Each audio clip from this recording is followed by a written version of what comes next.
Imagine this. A billionaire steps off his private jet, ready to board a flight in first class.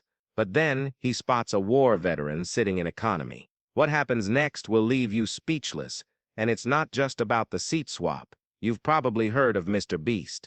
If you haven't, let me catch you up quick. His real name is Jimmy Donaldson, and he's one of the most generous people on the planet.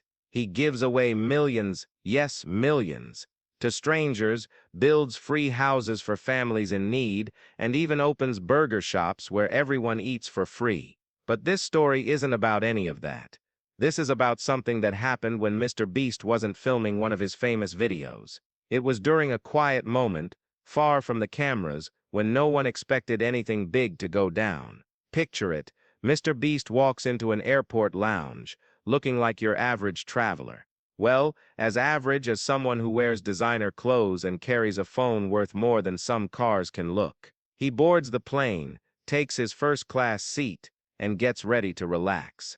That's when he notices him, a man sitting near the back of the plane, wearing a worn-out jacket covered in medals. The man is a veteran. You can tell by the way he holds himself, proud but tired, like he's seen too much of life's hardest moments. Something inside MrBeast shifts. Without hesitation, he walks over to the flight attendant and says, "I want to give my seat to that man." Now, if you're thinking this is just another heartwarming story about kindness, hold on tight, because what happens next?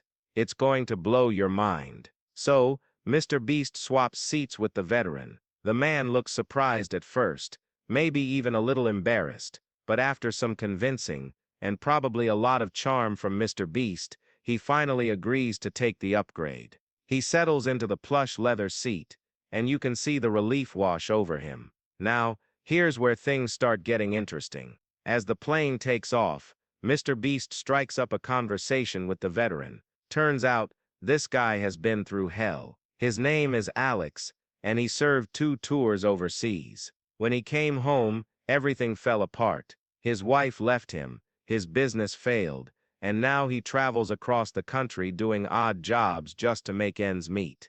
MrBeast listened intently, nodding along. Anyone who knows him won't be shocked by what happens next. "Listen," MrBeast says, pulling out his phone. "Let me help you. I have connections. We'll get you back on your feet." Alex tries to protest.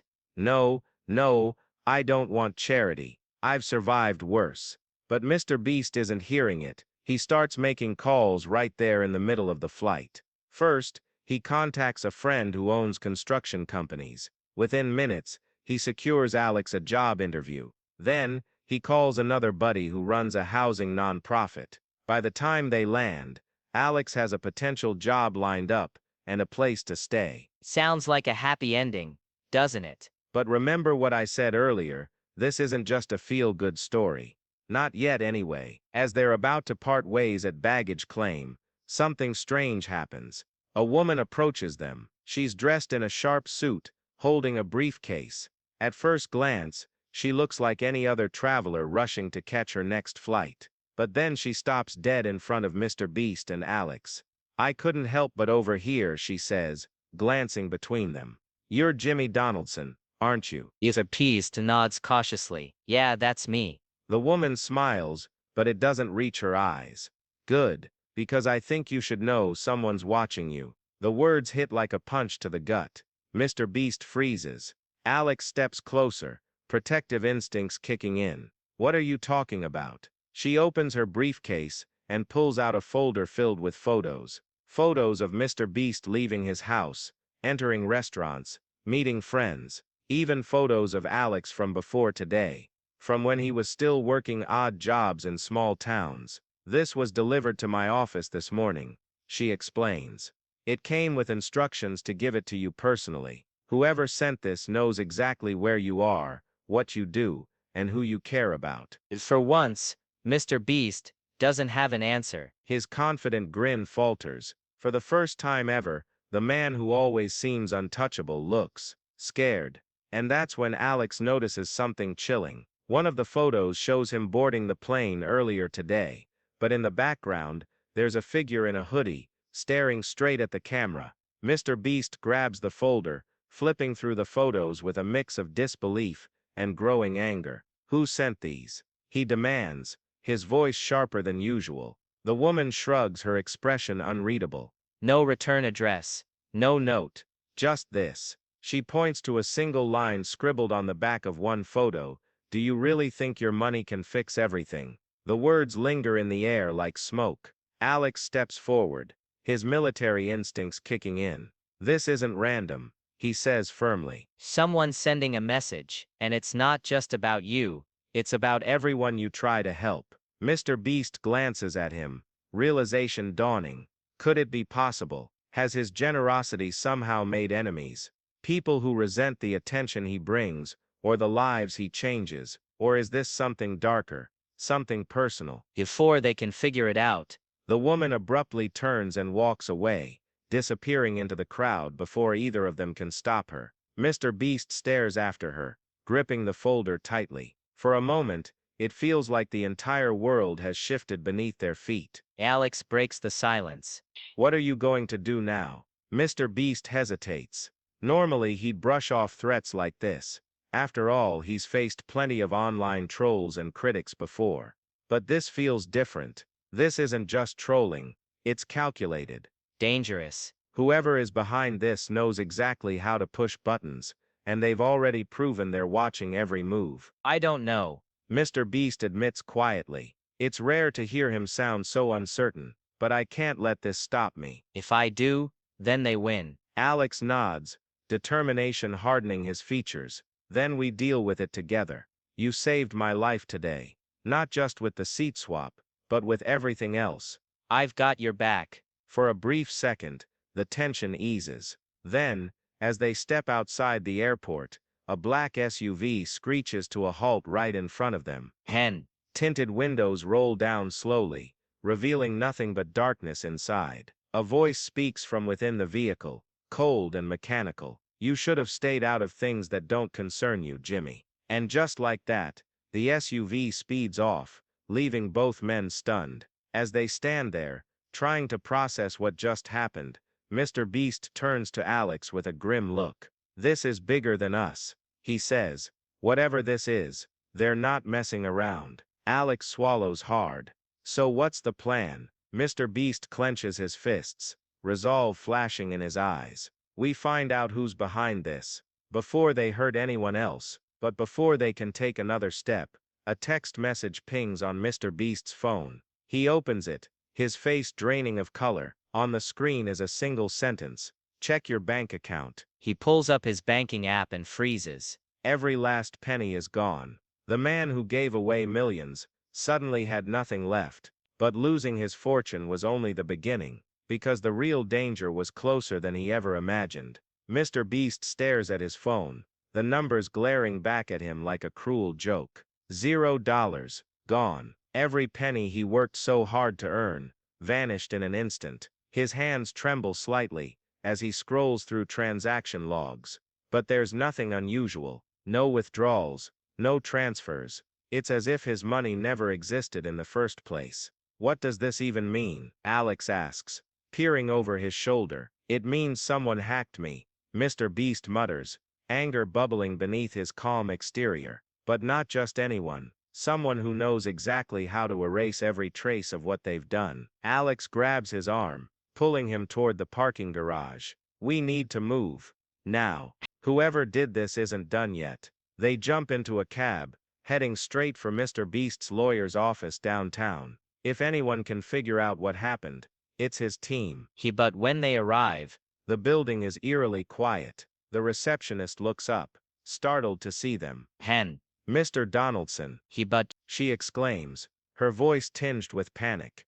I've been trying to reach you. There's been a development. Her hesitation sends a chill down their spines. She leads them into a conference room, where two men in suits are waiting. One of them introduces himself as Agent Carter from the FBI. We've been monitoring a potential threat against you for weeks now. Agent Carter explains without Your name has come up in connection with a series of high-profile cyber attacks, targeting philanthropists and influencers. We believe whoever is behind these attacks sees your generosity as a threat to their power, their influence, maybe both. MrBeast leans back in his chair, processing the information. So you're saying someone's deliberately targeting people like me? Why? Agent Carter hesitates before answering. Because you expose inequality. You shine a light on problems most people would rather ignore. And some very powerful individuals don't like that.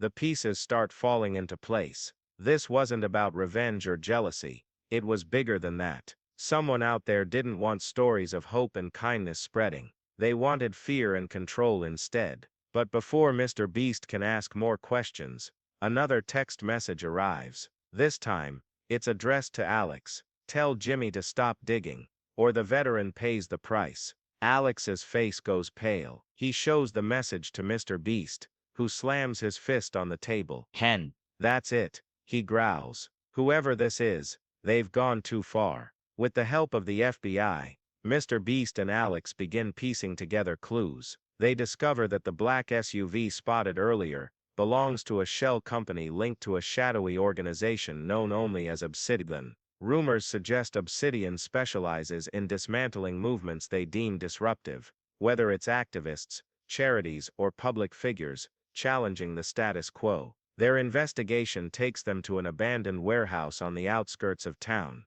Inside, they find evidence of surveillance equipment, fake IDs, and documents detailing operations against other philanthropists. But one item catches their attention: a map marked with red X's across several locations nationwide. Each X corresponds to places MrBeast has visited recently. This isn't just about me, MrBeast realizes aloud. They're planning something bigger, something that could hurt thousands of people. Before they can leave, footsteps echo through the warehouse. Dozens of armed guards storm in. Surrounding them, from the shadows emerges a woman dressed in sleek black attire. Her piercing eyes lock onto MrBeast's. You shouldn't have meddled, Jimmy, she says coldly. Now you'll learn why some doors should stay closed. Just as she signals for her men to seize them, a deafening explosion rocks the building. Chaos erupts as smoke fills the air. Through the confusion, Alex pulls MrBeast toward a hidden exit,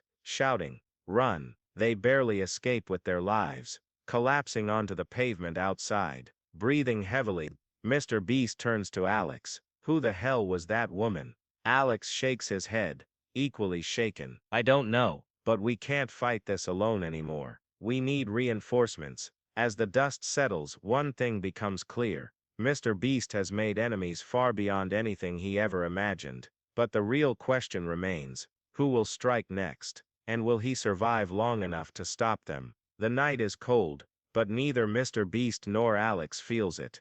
Adrenaline courses through their veins as they sprint away from the burning warehouse, silhouetted by flames licking at the sky behind them. They don't stop running until they're blocks away, hidden in the shadows of an alley. "Okay," Alex pants, his voice low and urgent. "We need help. People who can fight back against whatever this Obsidian is." MrBeast nods, still clutching the map they grabbed from the warehouse. His mind races with possibilities. He's used to solving problems with money or sheer determination. But this is different. This isn't about buying someone a house or giving away cars.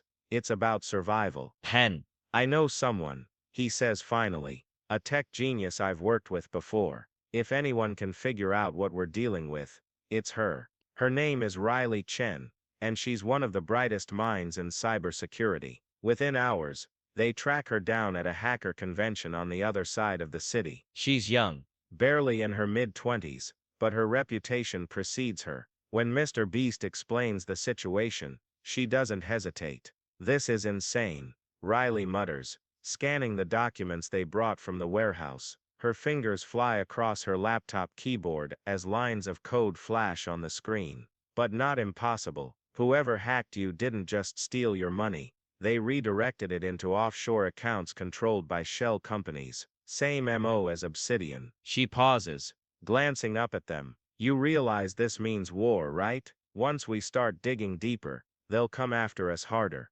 "We're already in too deep," Alex replies grimly. "They've made it personal." Riley smirks. "Good. Personal means motivated. Let's burn them to the ground." Over the next few days, the trio works tirelessly, piecing together fragments of information. Using Riley's skills, they uncover a trail leading to a mysterious benefactor funding Obsidian's operations. The name that surfaces shocks even MrBeast. Victor Langston, a billionaire tycoon known for his ruthless business tactics and disdain for charity. Victor has always hated MrBeast, not because of his wealth, but because of his message. While MrBeast builds hope, Victor profits off despair, and now it seems, he's decided to silence him once and for all. Armed with this knowledge, they devise a plan. It's risky, dangerous, and borderline suicidal, but it might be their only chance to expose Obsidian and take down Victor. The plan is simple: infiltrate Victor's private gala, where he's hosting some of the richest and most influential people in the world. With Riley's hacking expertise, they manage to bypass security and plant evidence of Obsidian's crimes directly onto Victor's servers. All they need to do is trigger a live broadcast during the event, exposing everything to the public. Dressed in suits, MrBeast and Alex blend seamlessly into the crowd. Riley monitors everything remotely, guiding them via earpieces. Everything goes smoothly, until Alex spots a familiar face across the room. It's the woman from the warehouse. "She's here," Alex whispers urgently. "What do we do?" Before MrBeast can answer, the lights dim, and Victor steps onto the stage. He begins his speech, oblivious to the digital time bomb ticking in his own system. Riley gives the signal it's time to activate the broadcast, but as MrBeast moves toward the control panel, something or someone grabs him from behind. A guard drags him into a side room, where the woman awaits, flanked by more armed men. "You really thought you could outsmart us," she sneers, holding up a small device. "This remote disables every piece of tech in the building, including your little hack." MrBeast's heart sinks. They've been played. Suddenly, a gunshot echoes through the room. Everyone freezes. Standing in the doorway is Alex, smoke curling from the barrel of a gun. "I told you," Alex growls, his voice icy. "No one threatens my friends." As betrayal and bullets collide, alliances are tested, and secrets unravel. Will MrBeast and Alex survive long enough to reveal the truth, or will Obsidian's shadow consume them all? The room falls silent after Alex fires the shot, but instead of hitting anyone, the bullet strikes the device in the woman's hand, shattering it into pieces. Sparks fly as the remote clatters to the floor. "Useless." "Nice aim," MrBeast mutters, relief washing over him. Alex doesn't smile. His eyes are locked on the woman, who now looks less confident and more afraid. "Who sent you?" he demands, stepping closer. "And don't lie. We're done playing games." For the first time, the woman falters. She glances at her guards, but they seem unsure what to do next. Finally she speaks, her voice trembling. "It wasn't supposed to go this far. Victor, he promised no one would get hurt. He just wanted to scare you, Jimmy. Make you stop giving away so much money." MrBeast shakes his head, disgusted. So he thought ruining lives was better than helping them. Typical. Before anything else can happen, Riley's voice crackles through their earpieces. "Guys, I've got good news and bad news. The good news is, I rerouted the broadcast signal. It's live streaming right now. Everyone at the gala and online is watching Victor's dirty laundry air out." "And the bad news?" Alex asks, keeping his gun trained on the group. "The bad news is, Victor knows. He's heading straight for you." Sure enough, footsteps thunder down the hallway. Moments later, Victor bursts into the room, his face red with fury. "You think this changes anything?" he snarls, pointing at MrBeast. "I'll crush you. I'll destroy everything you've built." But MrBeast doesn't flinch. Instead he steps forward, meeting Victor's gaze head on. "No, you won't," he says calmly, "because people know the truth now, and they'll see exactly who you are. A coward hiding behind fear and greed." Victor lunges at him, but Alex intercepts, pinning him to the ground. Within minutes, FBI agents storm the building, arresting everyone involved with Obsidian. Weeks later, life begins to return to normal, or as normal as it can be for someone like MrBeast. The exposure of Obsidian sparks a global movement,